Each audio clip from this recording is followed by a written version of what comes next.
Welcome all to the downtown studios of lovely Jewett Guitars in Cleveland, Ohio, the home of the Rock and Roll Hall of Fame. Today, I'm going to show you a guitar that's a departure for a lot of my past couple years of building the kind of modern fingerstyle guitars.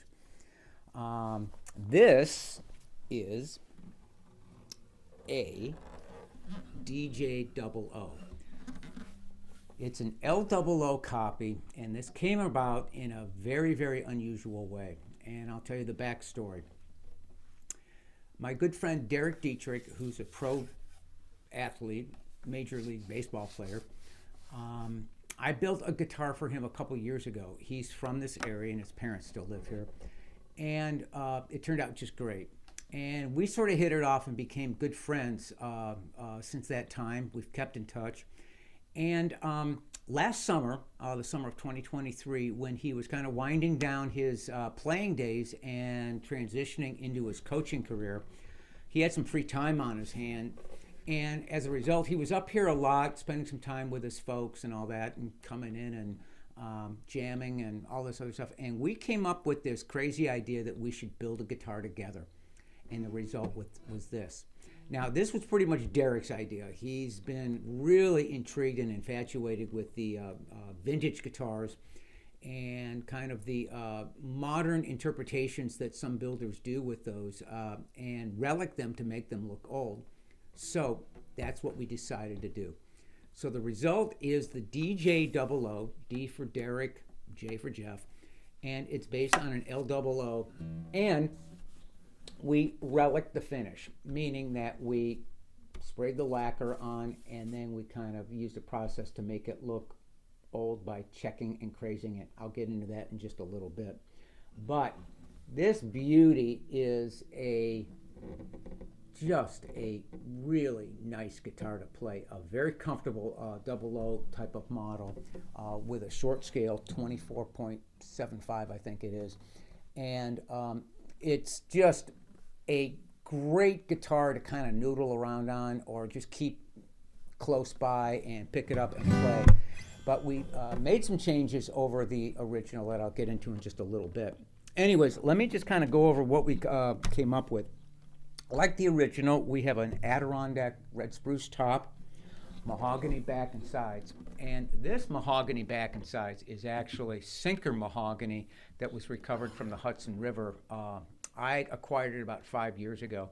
And the backstory on this stuff is this was basically a log that was dredged out of the old holding pond for the mill at the time, which was supplying Gibson and Martin and everybody else with the mahogany from South America and Mexico that was used in the golden era of guitar making. So had this log not sunk to the bottom of the Hudson River in the holding pond, it probably would have wound up on an actual Martin or Gibson from the 1930s, which is sort of cool if you think about it. So in keeping with all the kind of vintage sort of tradition of this guitar, we used these golden era Stumac tuners, which have a nice kind of creamy ivory color to the knobs, and an old satin type of dull sort of nickel looking finish on them. They just tie in really, really well with this type of guitar. Rosewood head plate, rosewood fingerboard, rosewood bridge, bone pins, bone saddle, bone nut, the fire stripe pickguard that you would find on the original, and the peekaboo, or kind of sort of vintage 30s sunburst, tobacco type of sunburst that you would find on one of the actually 30s or 40s Gibson. Very tasty sunburst, and Derek actually never held a spray gun before, helped to spray the sunburst as well as some of the clear coats. And kind of the neat thing about this, Derek came up quite a bit to help build the guitar, and he's just fearless. He just dove right in, ran all the power tools with very little, or very not much woodworking experience. He was running table saws, band saws, routers. He was running the spray gun. He was running the buffing machine, everything. He was really involved with this build. And so it was a lot of fun for both of us. Some details on this: we have the vintage Ivoroid grained Ivoroid binding on it that we've yellowed to make it look old. And underneath the hood, we did something a little bit differently. Rather than using the tapered kind of Gibson-style bracing, we used a hybrid type of bracing, which is tapered and scalloped. And the reason I did that is because I wanted to open up the middle section. The authentic double O's have kind of a dry, sort of woody tone, which of course is, that's what people love. But it's not exactly what we wanted. We wanted a little bit more open, modern tone. So with the scalloping of the bracing, it opens up the middle and gives us a little bit more mid-range, more balanced sound, and definitely a lot more bass.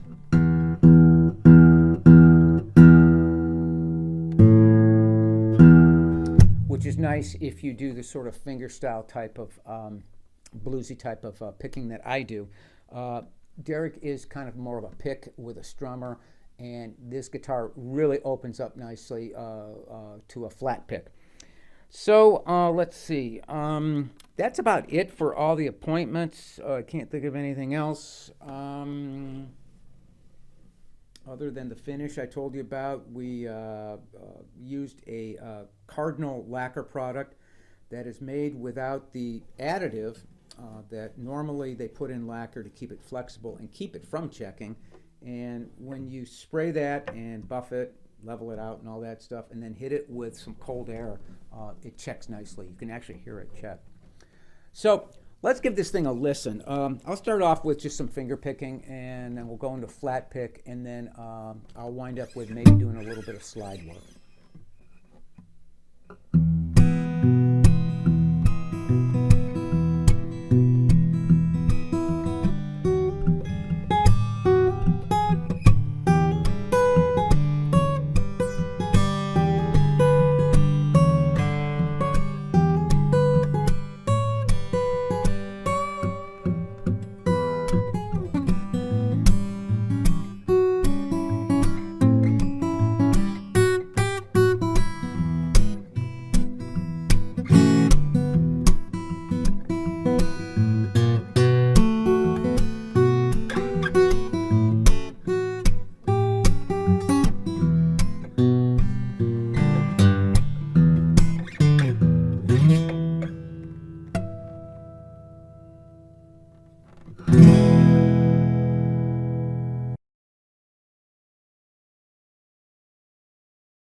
Mm-hmm.